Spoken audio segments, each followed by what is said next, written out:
यह कहानी एक ऐसे राक्षस की है जिसे आप लोग जानते होंगे या नहीं यह मुझे पता नहीं है। उस राक्षस का नाम है ब्रह्मा राक्षस। भूत प्रेतों में भी कई योनियां होती हैं, अनेक नाम होते हैं, जैसे कि भूत प्रेत, पिशाच, राक्षस, डायन, चुड़ैल आदि बहुत से नाम होते हैं।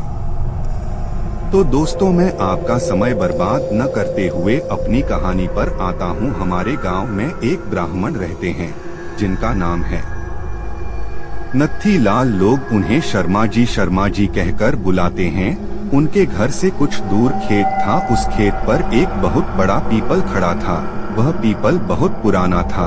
कुछ समय बाद उन्होंने उस खेत पर घर बनवाने की सोची। पहले वाला घर बहुत छोटा होने की वजह से उन्होंने खेत पर घर बनवाने की सोची। उन्होंने उस पीपल को काटकर अपना घर बनवा लिया। कुछ दिन तो ठीक ठाक चला, पर कुछ दिन बाद शर्मा जी बड़े परेशान रहने लगे। कभी वह पूजा करते थे, कभी नहीं। तो उनकी बीवी ने उनके बदले स्वभाव को देख उनसे पूछा कि तुम पूजा भी नहीं करते, आजकल बदले से रहते हो, कभी बच्चों को डांटते रहते हो, तुम्हें हुआ क्या है? पंडित जी के चेहरे पर मुस्कान आई और वह कहने लगे, मेरे घर को तोड़कर अपना घर तो बना लिया है और इसे क्या पूजा करने की कह रही हो? सब कुछ मैं ही हूँ, मैं ही भगवान हूँ। इसे पूजा करने की कोई जरूरत नहीं है। वो कभी दांत मीचते, कभी बड़े प्यार से बोलते, कभी आंखें लाल तो कभी सही हो जाते थे। उनकी बीवी को शक हो गया कि जरूर किसी भूत प्रेत का साया है और वो बातें ऐसे करते हैं जैसे कि वो दो लोग हों। तब पंडितानी ने उनको बिठाकर आसन लगाकर हनुमान चालीसा पढ़ने लगी। वो सोच रही थी अगर कोई भूत प्रेत होगा तो भाग जाएगा, पर पंडित जी पर उसका कोई असर नहीं पड़ा। वह एक टक लगाए देखे जा रहे थे। उसने काफी मंत्र पढ़े, गायत्री मंत्र। तभी पंडित जी की आंखें लाल हुई और कहने लगे, मैं किसी से नहीं डरने वाला और तू क्या समझ रही है, मैं इसे ऐसे नहीं छोड़ने वाला। तब तक उसका छोटा बच्चा वहां आ गया। मम्मी, पंडित जी ने उसे ऐसे जोर से पकड़ के खींचा और ऐसा लग रहा था कि उसके सिर को कच्चा ही चबा जाएगा। पंडितानी ने कहा, बच्चे को छोड़ दो, इसने क्या तुम्हारा बिगाड़ा है, उसे छोड़ दो।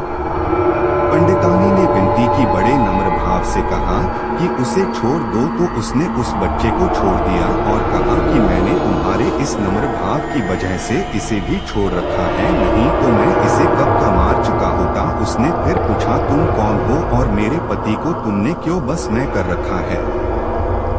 आप हमसे क्या चाहते हो? आप हो कौन? तब उसने कहा, अगर अपना भला चाहती हो तो पीपल के पेड़ लगाओ, जितने भी हो सके पेड़ लगाओ, फिर मैं बताऊंगा कि मैं कौन हूँ और फिर मैं चला जाऊंगा। तब पंडित जी की बीवी ने 101 पेड़ पीपल के लगाए। एक दिन उसकी पत्नी ने देखा कि आज पंडित जी सुबह उठकर पूजा पाठ करके आ चुके हैं।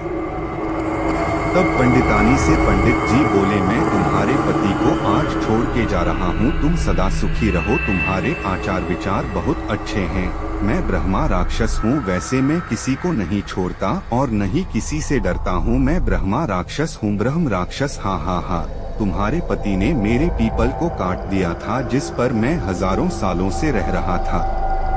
मुझे गुस्सा तो आया, पर मैं तुम्हारी अच्छाई के कारण मैंने इन्हें छोड़ दिया जा रहा हूँ, तुम्हारे पति को छोड़कर। तब पंडित जी अचानक सही हो गए। तब पंडित जी की बीवी की आंखों से आंसू निकल पड़े।